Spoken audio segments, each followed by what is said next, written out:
महाराष्ट्र विधानसभा चुनाव में उत्तर प्रदेश के मुख्यमंत्री योगी आदित्यनाथ का जादू जमकर चला। उनके बटेंगे तो कटेंगे के नारे का असर भी दिखाई दिया और महाराष्ट्र में बीजेपी को योगी आदित्यनाथ के प्रचार अभियान से बड़ी सफलता मिली। मुख्यमंत्री योगी ने जिन सीटों पर प्रचार किया उनमें से ज्यादा सीटों पर पार्टी ने जीत दर्ज की है। ये उपलब्धि बीजेपी के लिए न सिर्फ रणनीतिक महत्व रखती है बल्कि ये भी बताती है कि इस जीत में यूपी के सीएम का रोल कितना अहम रहा। योगी आदित्यनाथ के प्रभावशाली प्रचार अभियान ने महाराष्ट्र चुनाव में बीजेपी के लिए शानदार सफलता दिलाई तो यूपी में हुए 9 सीटों पर हुए उपचुनाव में सीएम योगी की बदौलत बीजेपी ने 7 सीटों पर दमदार जीत हासिल की और लोकसभा में लगे डेंट को कहीं ना कहीं डैमेज कंट्रोल करने की कोशिश की। बटेंगे तो कटेंगे, एक रहेंगे तो सेफ रहेंगे।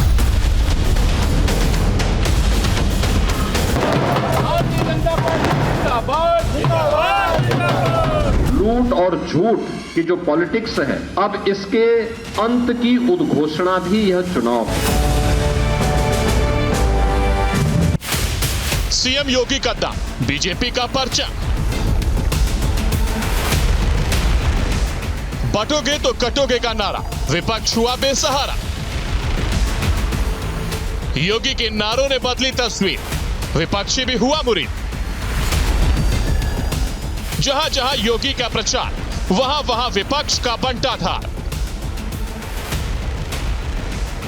निष्ठा और समर्पण, बीजेपी का बेजोड़ प्रदर्शन। यूपी चुनाव में प्रचार, 7 सीट पर जीत दमदार। महाराष्ट्र में संभाला मोर्चा, पूरी हुई बीजेपी की इच्छा।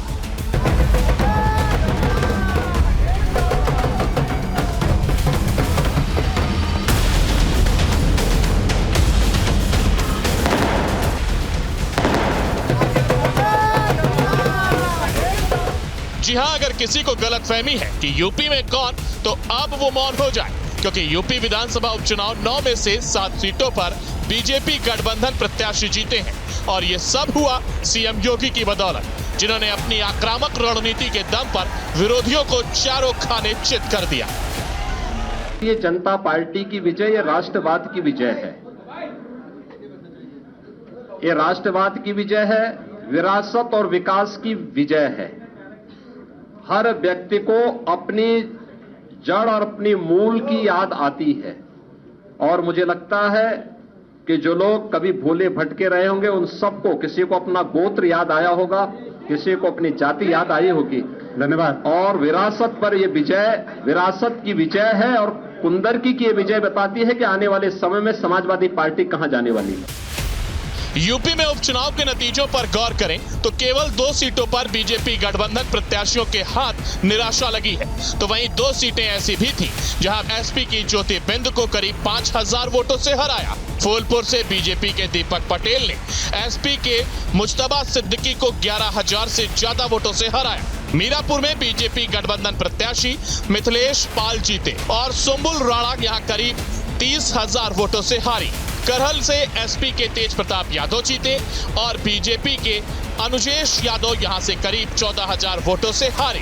सीसामऊ सीट से एसपी के नसीम सोलंकी जीती और नसीम ने बीजेपी के सुरेश अवस्थी को हराया।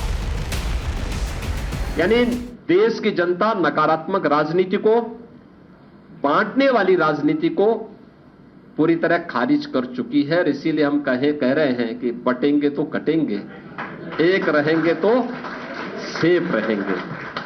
तो एक रहेंगे, सेफ रहेंगे पर देश की जनता जनार्दन ने राष्ट्रीय एकता और अखंडता को मजबूती प्रदान करने के लिए, सुरक्षा और समृद्धि के लिए अपना जनादेश दिया है। सीएम योगी ने उत्तर प्रदेश के भी इस बार उपचुनावों में पूरे दमखम के साथ इन चुनावों में वो खुद उन्होंने कमान संभाली थी, जिसके बाद करीब परिणाम भी वैसे ही आते हुए नजर आए।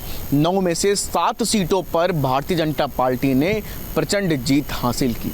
खास बात इसमें यह है कि समाजवादी पार्टी के गढ़ और किले को भेदने का काम भारतीय जनता पार्टी ने सीएम योगी आदित्यनाथ के नेतृत्व में किया है।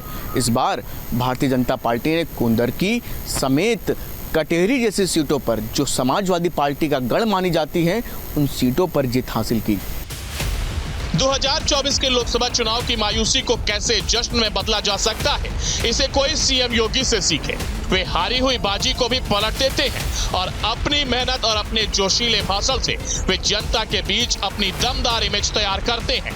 प्रदेश की 9 सीटों पर चुनाव प्रचार के दौरान ये दिखा भी है। यूपी में 5 दिनों में सीएम योगी ने ताबड़तोड़ 15 रैलियां की थी। उन्होंने जनता से सीधा संवाद किया और विकास के काम गिनवाए। जोशीले और आक्रामक भाषण से जनता के दिलों में अपनी जगह बनाई। और अब बात महाराष्ट्र विधानसभा चुनाव की भी कर लेते हैं, क्योंकि महाराष्ट्र में सीएम योगी ने जमकर प्रचार किया था और विपक्ष के दावे बस हवा हवाई साबित हुए। महाराष्ट्र में बीजेपी गठबंधन और एमवीए के बीच कड़ा मुकाबला था, लेकिन जब चुनाव नतीजे सामने आए तो सब चौंक गए और बीजेपी ने सभी को चारों खाने चित कर दिया है। महाराष्ट्र विधानसभा चुनावों में यूपी के मुख्यमंत्री योगी आदित्यनाथ का बटेंगे तो कटेंगे का नारा हिट रहा और महाराष्ट्र विधानसभा चुनाव के नतीजों में बीजेपी की अगुवाई वाले एनडीए गठबंधन की आंधी दिखी। महाराष्ट्र में बीजेपी गठबंधन 230 सीटों पर जीता। महाविकास अघाड़ी गठबंधन को केवल 47 सीटें मिली। वहीं अगर अन्य की बात करें तो उन्हें केवल 11 सीटें मिली। नहीं, निश्चित रूप से योगी जी ने जो कहा, जो उनकी सभाएं हुई, जो उनकी रैलियां हुई, उसका परिणाम चुनाव में नज़र आया है और जो रणनीति पार्टी की बनी थी उस रणनीति का ही ये परिणाम है जो चुनाव परिणाम है। देखिए, जब महाराष्ट्र में पिछले कुछ साल पहले जब सत्ता परिवर्तन हुआ था, जब उद्धव ठाकरे की सरकार थी और वो हट के फिर उसके बाद जो बीजेपी शिवसेना की सरकार बनी, फिर शिवसेना के 2 हिस्से हुए, तो उसी समय से ये तो स्पष्ट हो गया था कि जो महाराष्ट्र की प्रमुख 6 पार्टियां हैं, शिवसेना के 2 हिस्से होने के बाद और एनसीपी के 2 हिस्से होने के बाद, उन 6 के बीच में अगर समाज पूरी तरह से बंटता है तो उसमें अगर किसी एक पक्ष में वोट जाने हैं चुनाव जीतने के लिए तो उसके लिए कोई बहुत बड़ा कारण होना चाहिए। मुझे लगता है योगी एक वही बड़ा कारण बन के उभरे हैं कि उन्होंने जिस तरह से किसी भी अन्य प्रदेश की तुलना में महाराष्ट्र में जो एक आक्रामक तरीके से प्रचार किया है, उससे जो भी लोग तमाम सारे दलों के प्रति बटे हुए थे, उन्हें भाजपा के पक्ष में वोट देने का एक कारण मिला। महाराष्ट्र विधानसभा चुनाव के दौरान यूपी के सीएम योगी आदित्यनाथ की सभाओं में भारी भीड़ उमड़ती थी। उनके बयानों ने जनता के बीच बीजेपी के लिए एक लहर पैदा कर दी थी। उनका नारा बटोगे तो कटोगे ने हिंदू वोटरों में जबरदस्त ध्रुवीकरण का काम किया। महाराष्ट्र चुनाव में मिली करारी हार के बाद एनसीपी एसपी प्रमुख शरद पवार का बयान भी सामने आया। न्यूज नेशन अब व्हाट्सएप पर खबरों के ताजा अपडेट के लिए न्यूज नेशन के इस क्यूआर कोड को स्कैन करें।